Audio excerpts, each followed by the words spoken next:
Alhamdulillah pada pagi ini insya-Allah tajuk kita berkaitan dengan aurat. Tajuk kita berkaitan dengan aurat pagi ini. 1 jam ni saya akan bercakap tentang aurat dan bagaimana aurat ini mula difardukan oleh siapa? Oleh Allah Subhanahu wa taala. Kewajipan menutup aurat bukan pendapat peribadi ulama. Dia bukan pendapat peribadi ulama ni kata wajib, ulama ni kata tak wajib, bukan. Dia ijma'. Dia adalah arahan daripada pencipta alam. Arahan pemilik alam. Pemilik alam ni bukan bumi ni saja. Seluruh alam ni pemilik dia Allah. Dan Allah yang turunkan arahan serta ayat untuk tiap-tiap lelaki dan wanita yang ada di atas dunia ni tutup aurat. Semua ustaz, semua yang ada. Sejak daripada zaman Nabi Adam sampai hari ini. Waktu Nabi Adam diciptakan manusia pertama, duduk dalam syurga, dia menutup aurat. Bersama dengan isterinya Hawa alaihassalam. 2 orang. Kemudian Iblis goda Adam dan Hawa untuk makan buah yang dilarang. Buah yang dilarang.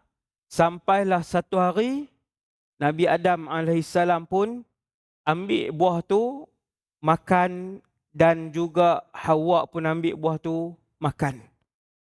Dalam syurga semua jenis buah yang ada dalam dunia ni ada dalam syurga. Durian kan banyak jenis. Sebut durian angkat kepala tu Tu kata orang Melayu ni, sihir, buah sihir. Sekali dengan saya lah. Durian ni macam-macam jenis durian. Lah ni tak ada musim dah. Di Pahang, di beberapa tempat dia tak ada musim. Sentiasa ada. Buah sentiasa ada. Jangan risau. Dalam syurga jenis-jenis buah lebih banyak. Yang kita tengok di dunia ni buah yang di Afrika, buah yang di Asia, buah yang di negara Arab, buah campur. Semua tu campur. Tak sampai 1% lagi buah yang ada dalam syurga. Banyak jenis lagi. Buah dalam syurga pokok dia tinggi-tinggi. Tapi bila teringin nak makan, kita suar dia turun mai. Bukan dia jatuh atas kepala. Bila kita suar je tangan, dia turun mai. Ranting tu turun mai, buah tu duduk atas tangan kita. Kita pun ambil. Lah pokok nyok, kalau buah nyok berlambak, orang Kedah kata buah nyok ni banyak orang. Siapa suruh dengar ceramah ni kan? Pokok nyok ni, banyak yang tinggi-tinggi tak boleh ambil pun. Dia tua macam tu je. Dalam syurga nanti, batang tu dia lentok pergi ke bawah. Tu dia bahasa tu. Batang pokok tu dia lentok pergi ke bawah, kita pun pegang buah tu, kita pulas, ambil. Pokok dalam syurga. Pokok tu, pokok-pokok yang banyak boleh makan, yang indah, yang besar, yang lebar, yang rendang ni, ada dah. Waktu Nabi Adam duduk tu ada dah. Punyalah banyak pokok-pokok, Allah Ta'ala larang satu je jangan ambil.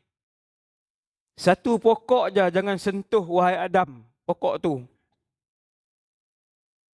Maka Iblis pun mai, pokok yang dilarang tu, dia pun bisik.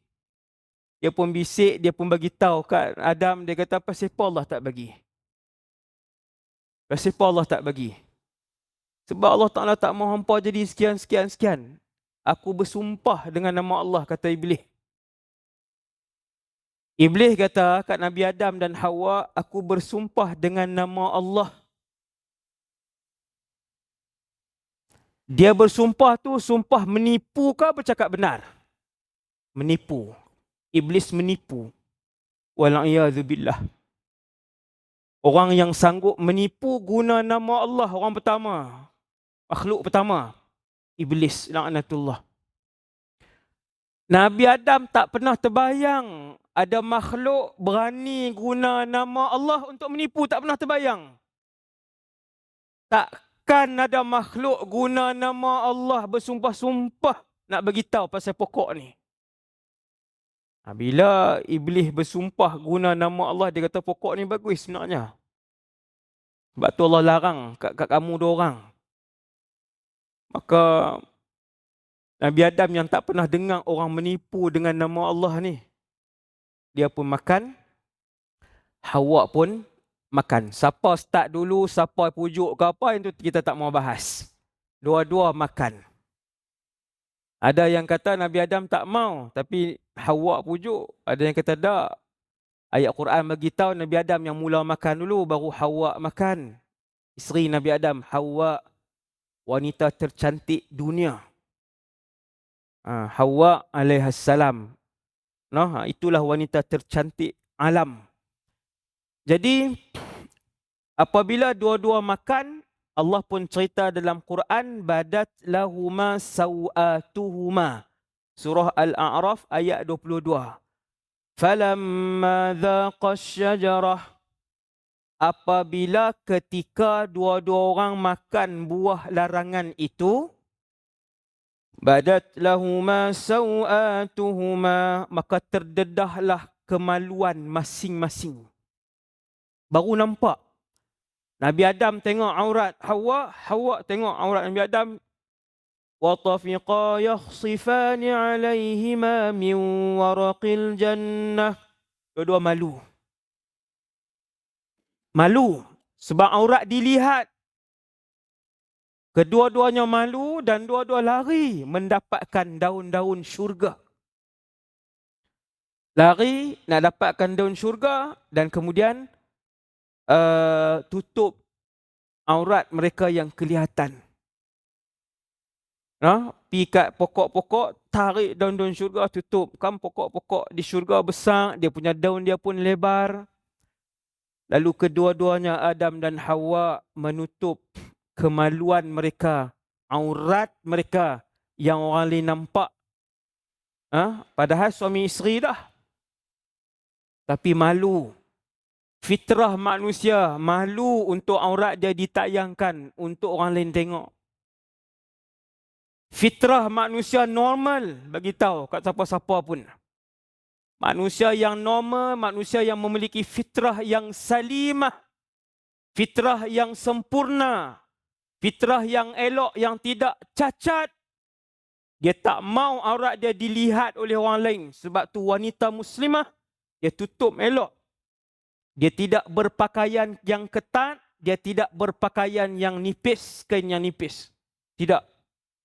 Sebab apa? Sebab dia malu, fitrah dia. Dia manusia yang sempurna fitrah dia. Belum rosak fitrah dia. Dan antara cara Allah mengenakan denda, ini nombor 2. Hukuman kepada pesalah. Kalau buat salah, didedahkan aurat. Waktu tu. Pada zaman Nabi Adam AS. Kan Nabi Adam buat salah, Hawa buat salah, lalu dinampakkan aurat. Wallahu alam, nampak tu sama ada dicabut nur. Disebutkan juga dicabut nur ataupun dilucutkan pakaian, wallahu alam macam mana. Tapi nampak aurat. Maka cara untuk mengenakan hukuman, didedahkan aurat. Orang hari ini tak perlu kena hukuman, dia sendiri pilih untuk mendedahkan aurat. Betapa rosaknya fitrah manusia hari ini. Kena jaga balik fitrah kita.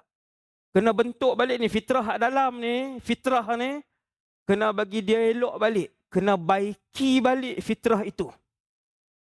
Supaya tidak rosak, supaya tidak cacat. Maka orang lelaki pun sama juga. Seperti mana orang perempuan ada aurat yang perlu dijaga, orang lelaki-lelaki juga ada batas aurat yang wajib dijaga. Satu orang lelaki-lelaki saja buka baju duduk tepi jalan, bolehkah? Tak boleh, haram juga. Walaupun aurat orang lelaki pusat sampai ke lutut. Tapi kenapa dalam Quran ada ayat Allah larang orang perempuan untuk mengangkat pandangan? Kenapa dalam Quran, dalam surah An-Nur, ada ayat Allah suruh orang perempuan tundukkan pandangan? Wa qul lil mu'minat, wahai Muhammad, bagi tahu ke orang perempuan, yaghdudna min absarihin.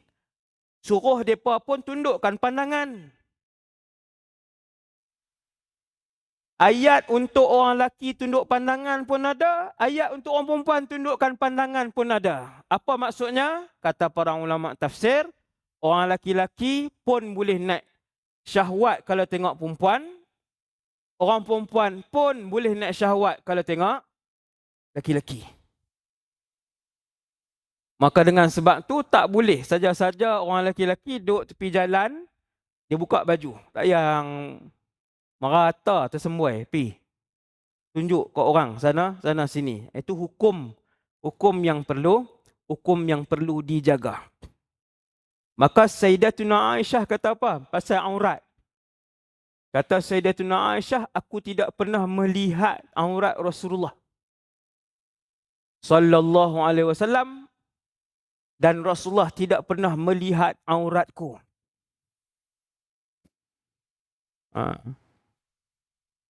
Kadang-kadang sebahagian suami ni hak tidur tak pakai apa pun ada, punya tak malu. Betul, ada ni tau, ni mas soalan, ada saya dapat soalan kan, apa hukum tidur? Orang lelaki-lelaki, orang perempuan tak pernah ada lagi soalan tu. Orang perempuan malu, alhamdulillah, ni hak lelaki-lelaki, bukan hak sini lah. Nak kata orang asli pun soalan daripada kod ni lah, bukan orang asli. No? Tidur tak pakai apa. Orang lelaki ni. Kata Sayyidatuna Aisyah, Aisyah kata, aku tidak pernah melihat aurat Rasulullah. Dan Rasulullah tidak pernah melihat auratku. Ni perbahasan aurat. Kalau kita nak tanya macam mana orang dulu, manusia-manusia yang salaf, yang bagus dulu, bagaimana mereka dan aurat, macam ni. Bahkan kata Sayyidina Ali kata, aku tidak pernah melihat auratku.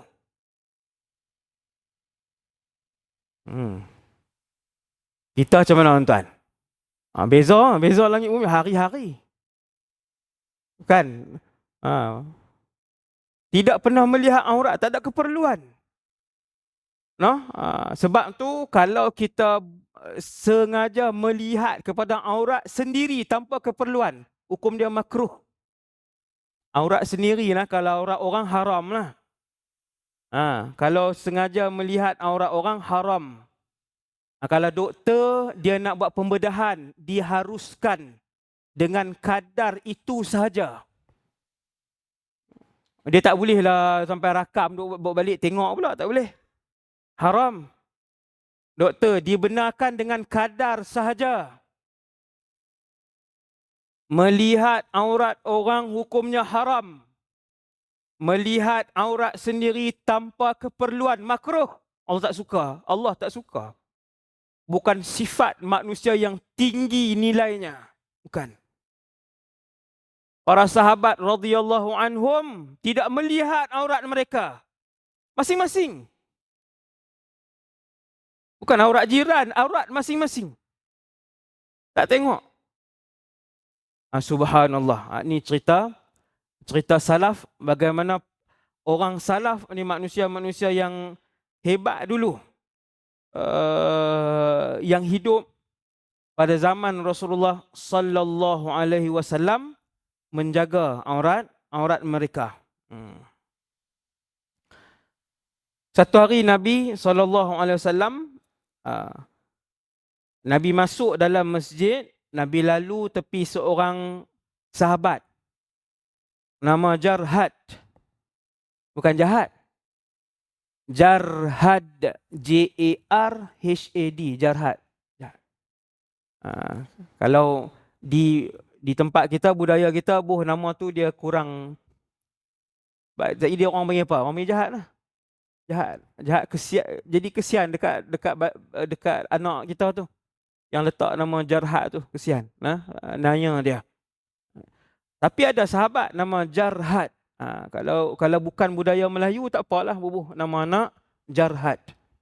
Nabi masuk dalam masjid. Nabi lalu tepi seorang sahabat nama Jarhad, pahanya terselak. Paha lelaki pahanya terselak. Maka Nabi pun kata, ya Jarhad, ghatti fakhidhak. Fa inna ya Jarhad al-fakhidha auratun. Wahai Jarhad, tutup kamu punya paha. Wahai Jarhad, tutup paha kamu.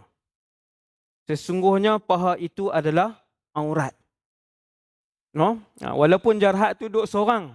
Tapi bila Nabi masuk, Nabi lalu, Nabi kata, Jarhad, paha tu tutup. Paha tu aurat. Maka Jarhad pun tutup. Maka ulama kumpulkan hadis. Ulama kumpulkan hadis A, hadis B, hadis C. Orang laki-laki aurat dia daripada pusat sampai ke lutut. Orang perempuan aurat dia di luar solat seluruh tubuhnya kecuali muka dan telapak tangan.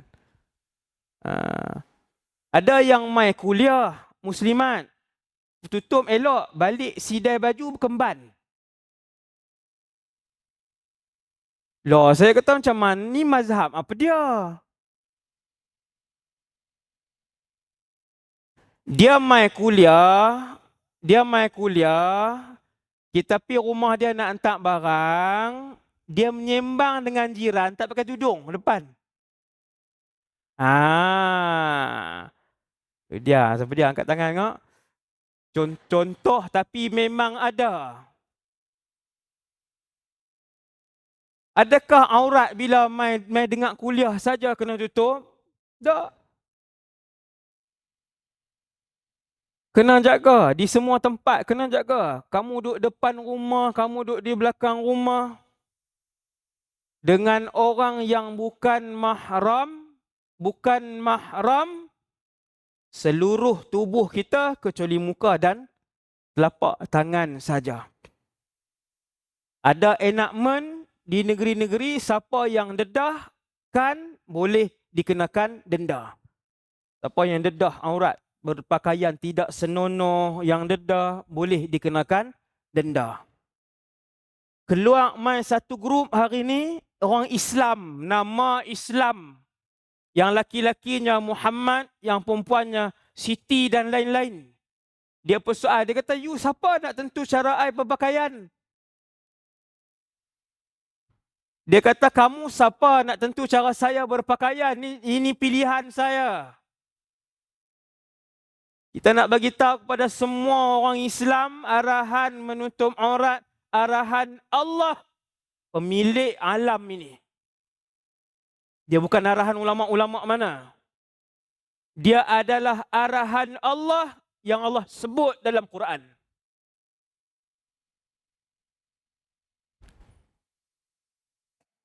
Video tu video lama kau Ustaz dah, baru seminggu dua ni punya video.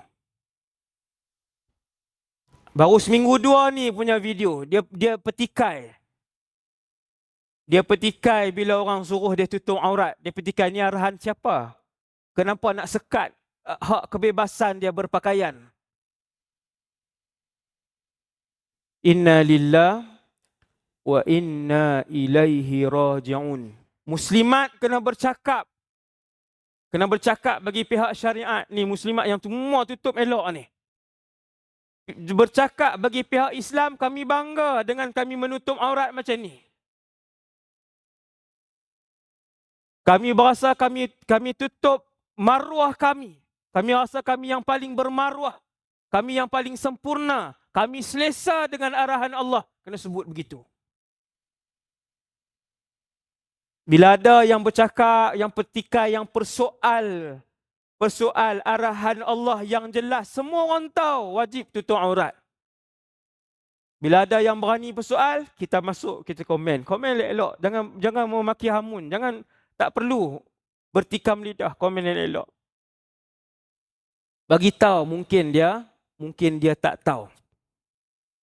Kemungkinan mereka tidak tahu. Zaman Rasulullah sallallahu alaihi wasallam, kesemua wanita apabila keluar, maka mereka akan menutup keseluruhan tubuh badan mereka. Sehingga kata para sahabat, bila sahabat-sahabat muslimat zaman Nabi mai sembahyang, boleh sembahyang di Masjid Nabawi, muslimat datang solat. Bila mereka datang sembahyang dan mereka balik, sahabat-sahabat yang lelaki ini tak ada siapa yang kenal mereka. Sebab apa? Sebab tutup kesemuanya, berpakaian hitam dan tutup kesemuanya. Muslimat pada zaman Rasulullah, pakaian mereka labuh sehingga tidak menampakkan kaki mereka. Orang perempuan dibenarkan, dia labuh sampai dia tutup ni. Sampai dia tutup kaki, tutup slipper, kasut yang dia pakai. Dibenarkan. Begitulah pakaian pada zaman itu. Sebab tu saya ulang sekali lagi, sehingga sahabat-sahabat yang laki-laki ni tak tahu yang ni isteri siapa, yang ni isteri siapa. Kita zaman hari ni kenal yang ni isteri siapa, yang ni isteri siapa. Yang tu tak salah, tak dosa. Yang bersalah, yang berdosa, pergi mengorat pula isteri orang. Duk cakap pula dengan isteri dan suami orang. Hari-hari. Dia jadi terlebih ramah pula. Ambil nombor telefon suami orang, ambil nombor telefon isteri orang, dia buat ramah, duk berhubung pula tiap-tiap hari. Inna lillah wa inna ilaihi raji'un, pada perkara yang tidak munasabah dan perkara yang tidak perlu, haram. Saja-saja tanya, ni kami nak keluar ni, tak mau kirim apa-apa kah? Dia mula kirim dulu. Lepas 2-3 hari tanya pula, nampak macam tak sihat. Lepas 4-5 hari bagi hadiah birthday pula. Lepas 2-3 bulan tumpang bawa balik pula. Nak tumpang bawa balik rumah. Inna lillah wa inna ilaihi raji'un. Itu keadaan yang berlaku. Berbeza dengan suasana menutup aurat pada zaman Rasulullah sallallahu alaihi wasallam. Surah An-Nur ayat 31. Bakat balik boleh buka di rumah, bila mai kuliah kita tambah ilmu. Saya sebut surah An-Nur 31, tengok sampai ayat 32, tengok apa arahan Allah. Allah Ta'ala arah dalam tu macam ayat yang saya baca tak sat, wahai Muhammad, bagi tahu ke orang-orang lelaki yang beriman. Qul lil mu'minin, orang lelaki yang beriman. Jangan kata kemas lagi. Walaupun kamu lelaki yang beriman, ada iman, semayang kamu penuh, puasa penuh, umrah pun pindah tiap-tiap tahun. Yaghuddu min absarihim, tundukkan pandangan. Sebab dalam tubuh kamu Allah letak syahwat. Yang mana syahwat ni, laki-laki tengok perempuan dia nak syahwat. Orang perempuan tengok laki-laki pun sama, bangkit syahwat. Pada keadaan-keadaan yang tertentu. Allah yang menciptakan manusia, Allah Ta'ala bagi tahu ubat untuk laki-laki, ubat untuk perempuan, jangan tengok. Tundukkan pandangan. Ada satu orang pelajar duduk di luar negara. Pelajar nak kahwin susah lah, duit nak makan bulan pun cukup-cukup kan. Duit nak belanja, bayar rumah sewa, bayar duit tambang, lepas tu nak beli keperluan belajar lah sebagainya, duduk luar negara lagi susah. Nak berkahwin lagilah susah kan. Nak tanggung, nak rumah sewa sebiji pula. Bujang satu rumah sewa boleh duduk 6-7 orang. Kalau berkahwin, satu rumah sewa 2 orang je, suami isteri. Yang tanggung tu suami. Maka susah. Bila dah susah macam tu, saya bagi tahu, saya bagi nasihat, kena kawal lah, kena berpuasa. Kena berpuasa kan. Kerap berpuasa untuk jaga nafsu. Sebab umur 19, 20, 21 ni. Duk tengah belajar kan umur macam tu. Waktu tu lah yang paling kemuncak. Lepas tahun, telefon, Ustaz, saya duk puasa dah Ustaz. Tak tahan Ustaz. Duk negara Arab pula. Kan, Arab ni, dia muka dia lagi zakat tu belah Syria tu. Kan, lagilah subhanallah. Jadi telefon bagi tahu Ustaz macam mana, apa boleh tak Ustaz? Tambah sikit bantuan bulanan nak berkahwin sebab dah try puasa dah. Kan, tapi tak jadi apa. Duk puasa macam mana ni? Allah Taala yang bagi ubat tu. Puasa boleh mengurangkan kemahuan tu, nafsu. Maka bila sembang-sembang, rupanya puasa sungguh. Yang tang tengok tu tengok juga sungguh-sungguh. Bila Allah bagi ubat melalui mulut Nabi, kena berpuasa boleh mengekang nafsu syahwat. Tiba-tiba dia kata puasa tak jadi apa. Saya jadi pelik, saya kata betul-betul duk tengok tak? Tengok Ustaz, dah nak berjalan. Dah berjalan bukan tengok, hak tu memang perhati merenung. Maka bila duk perhati tiap-tiap hari, keluar perhati, dia benda tu tak boleh kawal juga. Maka Allah bagi ubat, yaghdudna min absarihinna. Bagi tahu kat orang-orang wanita beriman, wahai Muhammad, wanita-wanita beriman juga tundukkan pandangan mereka. Sama, ya sama. Tambah-tambah zaman ini, zaman 2024, kalau dulu laki-laki mengorak perempuan. Lah ni zaman 2024, dia sama. Laki pun mengorak perempuan, perempuan mengorak laki-laki. Kena lari pula orang lelaki. Dulu orang perempuan je takut kena rogol, lah ni orang lelaki pula. Dia sama-sama naik. Inna lillahi wa inna ilaihi raji'un.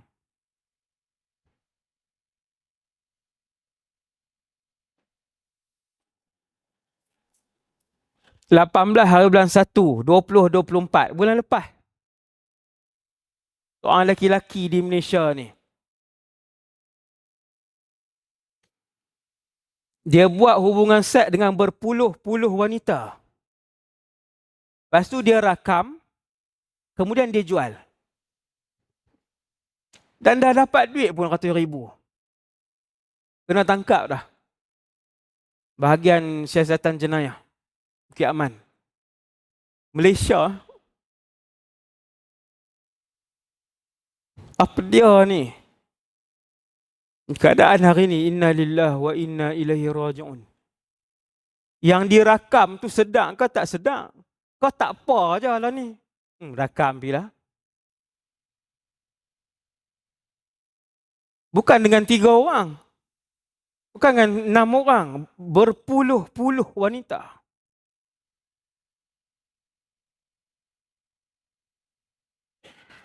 Dan rakam pula aksi tu. Yang buat tu rakam, edit, simpan, jual. Hasbunallah wa ni'mal wakil. Sebab tu phone dengan anak-anak tu wajib kena check. Phone, semua ni alhamdulillah ni di depan saya semua mak ayah.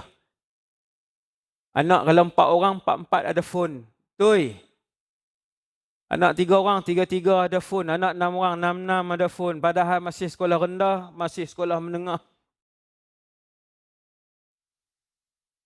Wajib kena cek, kena tengok. Benda apa yang mereka tengok, benda apa yang mereka perhatikan, dengan siapa mereka bercakap. Sebelum jadi sesuatu yang tak sempat kita baiki. Yang tu susah. Kalau tak sempat.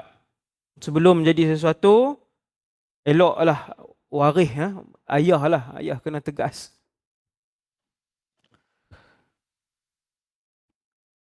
Satu hadis Nabi sebut, sinfani min ahlin nar lam arahuma. Nabi kata, waktu Nabi masuk tengok neraka. Ni cerita Nabi masuk pusing neraka. Kan banyak Nabi tengok macam-macam. Nabi kata ada 2 kumpulan duduk dalam neraka yang kena siksa aku tak pernah nampak di dunia ni. Nabi tak pernah tengok dosa hak mereka buat di dunia tu. Lam arahuma. Aku tak pernah tengok dosa hak mereka buat. Yang pertama, kumpulan yang menyiksa orang dengan cemeti. Siksa orang dengan cemeti. Kemudian kumpulan yang kedua, ini. Hak pasal aurat tadi ni. Nisaun, kumpulan wanita. Kasiyatun, ariyat. Pakai baju bertelanjang. Wanita-wanita pakai baju bertelanjang. Orang lain ke orang yang sama ni? Ya Rasulullah, orang yang sama. Pakai baju ke telanjang? Pakai baju tapi dihukum sebagai telanjang. Rasulullah belum pernah tengok 1400 tahun dia, Nabi belum pernah melihat kumpulan wanita itu. 1400 tahun yang dulu Nabi tak pernah tengok. Ma'ilatun mumilat, cenderung suka untuk buat maksiat dan tarik orang lain untuk buat dosa hak dia buat. Kumpulan ni. Dia dah pakai ketat dah. Badan dia elok, dia pun pakai ketat, nampak sana sini, pakai pakaian mewah yang ketat, nampak bentuk tubuh haram, berdosa, dia tayang pula ke orang ramai.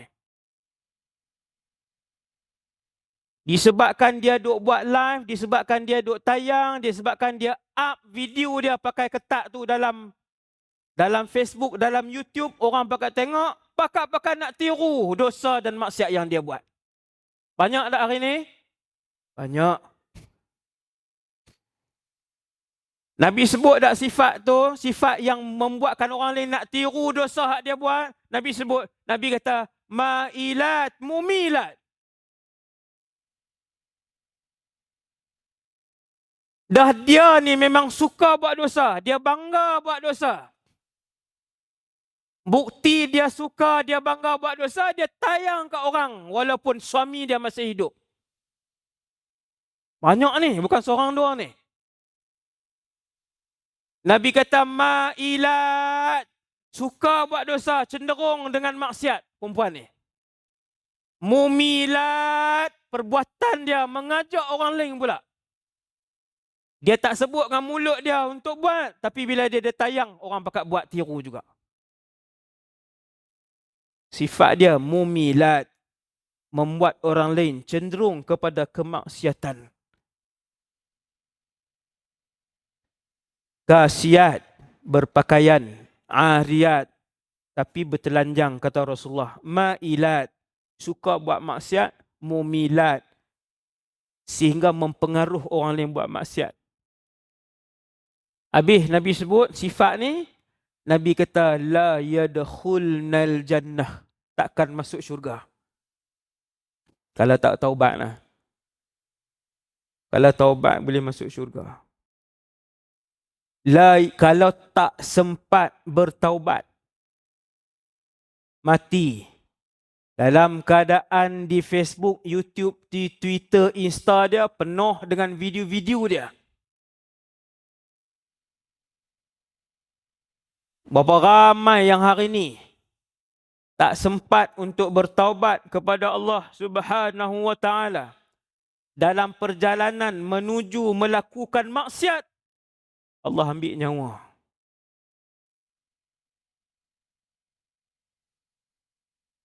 Allah ambil nyawa. Setiap minggu kita tengok berita, tiap-tiap minggu. Macam-macam berita, mati di sana, mati di sini, mati di sana. La yadkhulnal jannah. Kalau tak sempat bertaubat, tak masuk syurga.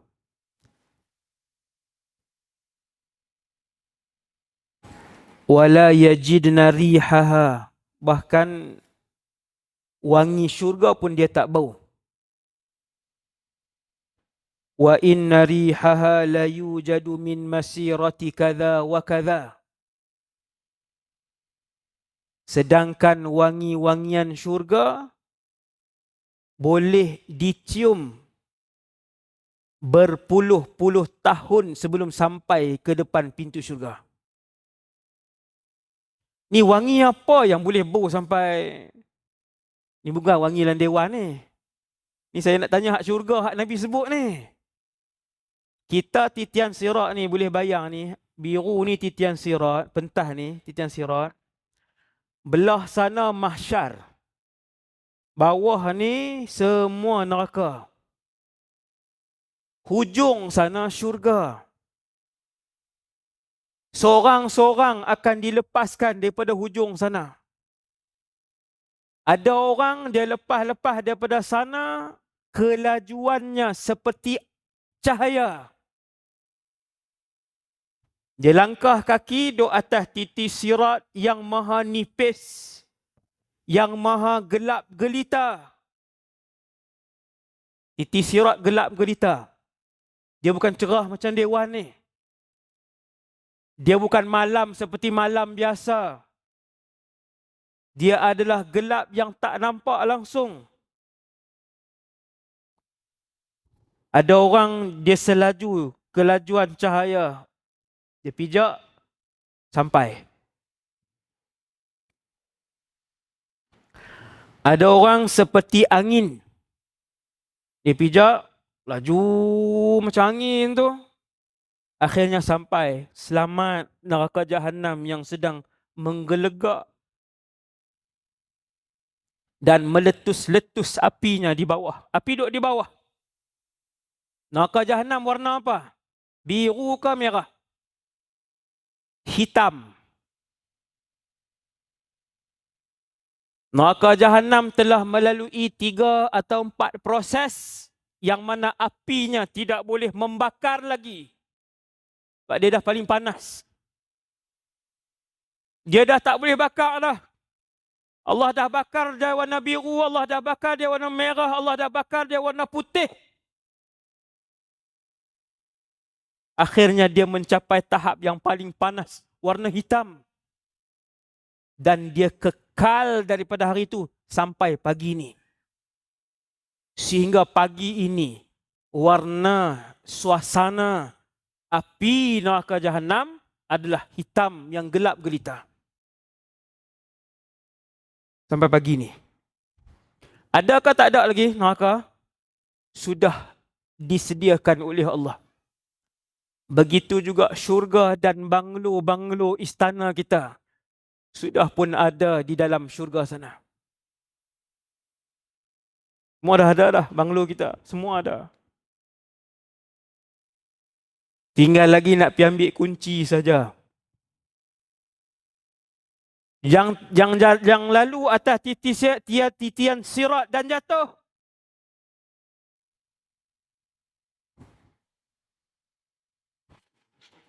Maka terbiarlah rumah dia. Kan? Dan ada yang macam berlari. Ada yang berjalan atas titian sirat daripada mahsyar hujung sana Dia langkah naik atas titian sirat, dia berjalan ya, pelan-pelan. Jalan. Ada yang merangkak dengan makna merangkak di bawah. Memakan masa puluhan tahun di atas titian sirat. Saya ulang. Ada yang mengambil masa puluhan tahun di atas titian sirat. Bukan melawak. Tak melawak. Dan ada yang menyulur di bawah. Apa dia? Lepas mangkak bawah kali tu apa dia? Menyulur, mengesok tu. Nak sebut apa dia lagi? Apa dia? Saya dah tak tahu nak sebut dah. Lepas merangkak bawah tu. Menerap tak berjalan terus. Nerap pula menerap kot tu. Tak duduk saja. Dia berjalan ni, tapi dia mengesot. Sampai sana. Ada yang mengesot dan sampai dia ke syurga lambat. Setiap orang ada cahaya masing-masing, tiap-tiap orang. Ada orang cahayanya pada satu jari kakinya. Satu ya? Cahaya. Ada orang cahayanya pada dua jari kakinya. Mengikut amalan masing-masing. Mengikut amalan masing-masing. Ada dua orang kawan, seorang mati syahid, seorang lagi mati setahun selepas itu. Seorang mati syahid, mati tahun tu, seorang lagi mati selepas tahun itu. Dua-dua kawan baik.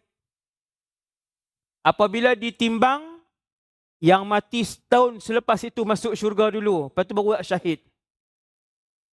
Sahabat tanya, ya Rasulullah, kenapa hak mati biasa tu masuk dulu? Bukan yang syahid. Nabi pun kata, bukankah yang mati biasa tu mati setahun selepas itu? Sebab kata, ya. Bukankah dia telah solat berapa ribu rakaat lepas tu? Dia dah khatam Quran berapa puluh kali. Waktu kawan dia dah duduk di barzakh, dia khatam berapa puluh kali Quran. Dia dah solat ribuan rakaat. Maka dengan itu, dia melintasi dan memintas kawannya yang syahid tadi. Nampak umur ya Allah bagi ni. Hak umur 63 meninggal, hak umur 65 meninggal, hak umur 67 meninggal, hak umur 69, hak umur 71. Man tala umuruhu wa hasuna a'maluhu. Yang panjang umurnya dan baik amalannya. Yang ni yang paling berkat. Yang paling berkat. Allah bagi kat dia umur panjang, Allah bagi juga hidayah dekat dia. Tak berhenti-berhenti duk buat baik. Bakat usaha. Puluhan tahun sebelum sampai syurga tadi, syurga sana no. Bau dah. Wangi syurga dah bau. Masya Allah. Hak ni yang Nabi kata ni. Adapun wanita yang berpakaian tetapi dikira telanjang. Nabi tak sebut pakaian tak sempurna. Nabi tak kata dia tak tutup aurat tak sempurna. Nabi kata telanjang. Ariyat. Wanita-wanita ini naik atas titi sirat, tergelincir dia.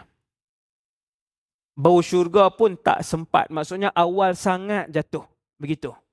Maksudnya awal sangat jatuh dan tergelincir ke dalam neraka bawah.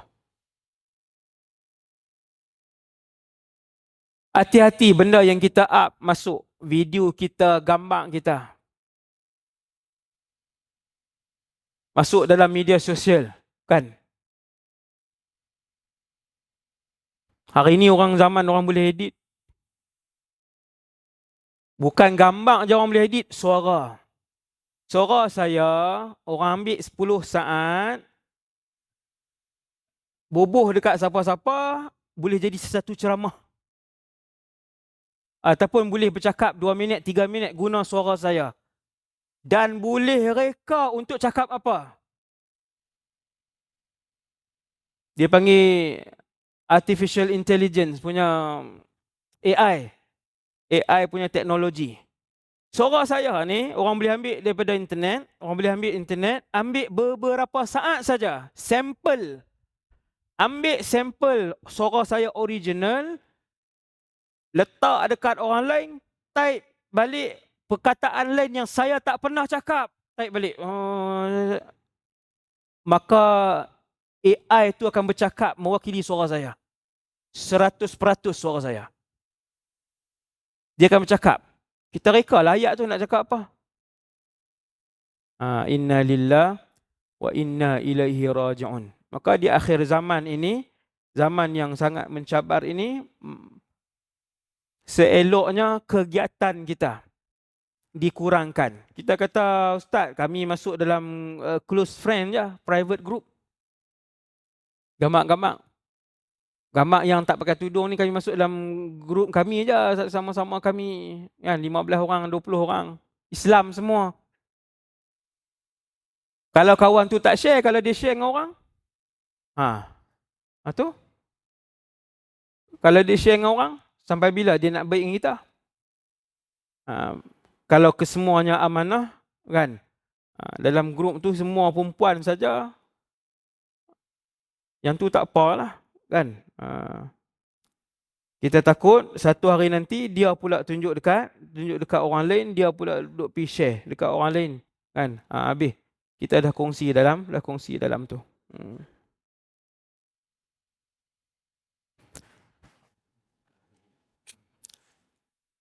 Dan untuk penutupnya, hari ni masuk berapa ni dah hari ni, tuan-puan sekalian? Sya'ban lagi sekarang ni. Berapa dah? Kejap je. Jangan lupa nanti nisfu Sya'ban.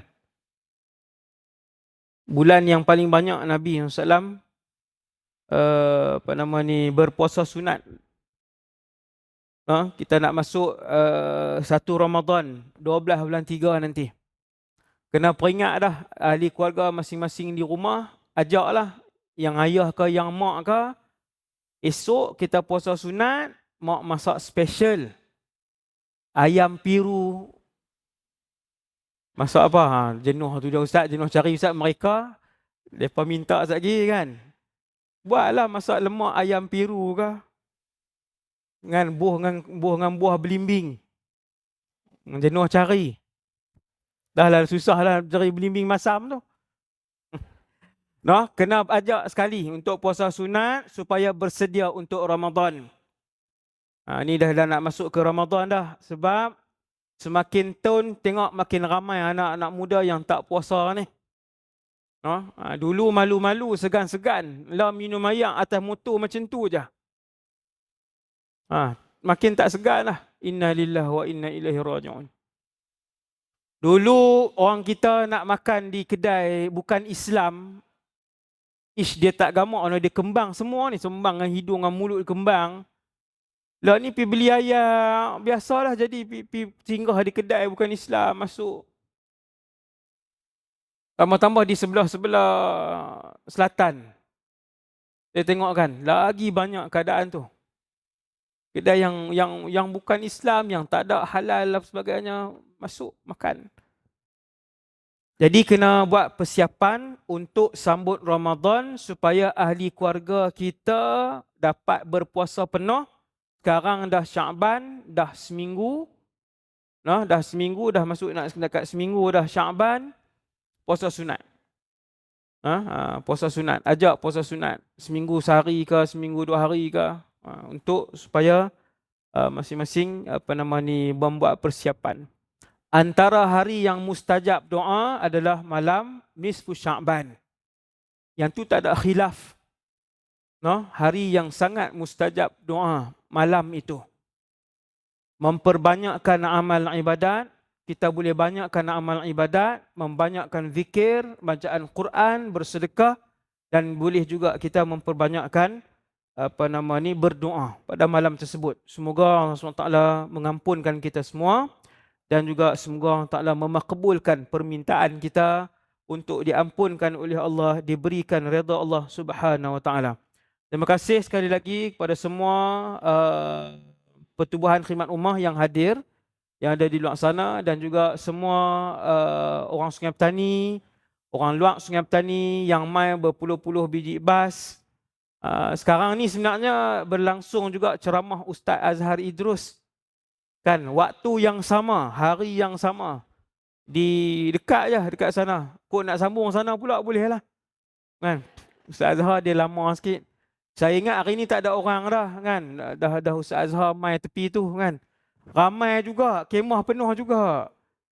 Tahniah lah kepada semua yang hadir majlis ilmu. Saya doakan Allah Ta'ala sayang kita semua, Allah redha kita semua, Allah pelihara perjalanan kita pergi dan balik, Allah pelihara ahli keluarga kita dalam keadaan diredai oleh Allah Subhanahu Wa Ta'ala.